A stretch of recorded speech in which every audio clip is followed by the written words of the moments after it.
The mornings in a quiet New Jersey suburb always felt the same: rows of trees lining the streets, fresh dew resting on trimmed lawns, and the distant hum of a school bus passing by. It was the kind of place where everything looked peaceful from the outside, where every house seemed to hold a perfect life inside. And in one of those houses grew up Elina Brooks. From a distance, her life seemed ideal. She was a medical student with a promising future, supported by a family that, at least on the surface, appeared stable and caring. But beneath that carefully constructed image, there was something else, something unspoken that had followed her for years. Ever since she was young, Elina had been told the same thing over and over again: "You're the older one. You'll understand." It sounded simple, almost comforting, but what it really meant was that she had to adjust, to stay quiet, to carry the weight of situations that were never hers to begin with. Her younger brother Marcus had always been different. When he made mistakes, they were brushed off as part of growing up. When Elina made even the smallest misstep, it became a disappointment. Over time, she learned that silence was safer than speaking up. As the years passed, Elina focused on her studies. She knew that education was her way out, her chance to build something that truly belonged to her. Getting accepted into medical school had been one of the proudest moments of her life. But even then, the celebration at home felt measured, controlled. As if her success came with expectations she hadn't agreed to. Marcus, on the other hand, struggled to find stability. He moved from job to job, never quite settling anywhere. Yet the narrative at home never changed. "He's trying," their parents would say. And Elina never argued, but deep down, she couldn't help but wonder, why didn't her efforts feel equally seen? One evening, as she was heading home from the library, her phone rang. It was her mother. There was something unusual in her voice, something tense. "Did you go to Marcus's workplace?" her mother asked.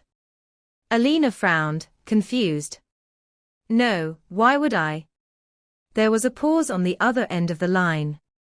Then her mother said, carefully, "He says you've been talking about his work to other people." For a moment, Elina almost laughed. The accusation sounded absurd. But her mother wasn't laughing. And that's when Elina realized, this wasn't a misunderstanding that would just fade away. A few days later, during Sunday dinner, everything came to a head. The table felt different that night. Too quiet. Too heavy. Marcus sat with his head down, playing the role of someone wronged, while their parents seemed to have already chosen a side. Finally, her father set down his fork and spoke. "We need to talk about what's going on." Elina felt her chest tighten. "You know Marcus is dealing with issues at work," he continued. "And because of what you said, his job is now at risk." "That's not true," Elina replied, her voice steady but firm. Her mother's expression hardened slightly. "So you're saying he's lying?" It was a trap, and they all knew it. Elina took a breath before answering. "Yes. I am." The silence that followed was suffocating. Her father leaned back slightly, exhaling as if he had already made up his mind. "Then let's make this simple," he said. Elina didn't like the sound of that. "If you don't apologize to your brother," he continued, "we're going to stop paying your tuition." For a moment, everything seemed to freeze. Elina stared at him, trying to process what she had just heard. Her future, everything she had worked for, was suddenly being placed on the line over something she didn't even do. "Are you serious?" she asked quietly. Her mother's response came without hesitation. "Family comes first." That sentence lingered in the air, heavy and absolute. And in that moment, Elina understood something clearly for the first time. This wasn't about truth. It wasn't about fairness. It was about control. That night, she didn't sleep. She sat in the dim light of her room, surrounded by everything familiar, yet feeling completely disconnected from it. Memories surfaced, moments where she had stayed silent, where she had chosen peace over honesty, where she had been told to be the strong one. But this time was different. This time, the cost of staying silent was too high. She stood in front of the mirror and looked at herself, really looked. There was exhaustion in her eyes, but also something else. Something new. Resolve. Softly, almost as if she were testing the words, she whispered, "I can't do this anymore." And with that, the decision was made. She opened her closet and pulled out a bag. Slowly, carefully, she began packing. There was no rush, no anger, just a quiet certainty guiding her every movement. At some point, her phone lit up with an old message from her best friend Nina. "If you ever need a place, I'm here." Alina stared at the message for a moment, then allowed herself a small, genuine smile. Before sunrise, she left. She closed the door gently behind her, making sure not to wake anyone. On the table, she left a short note.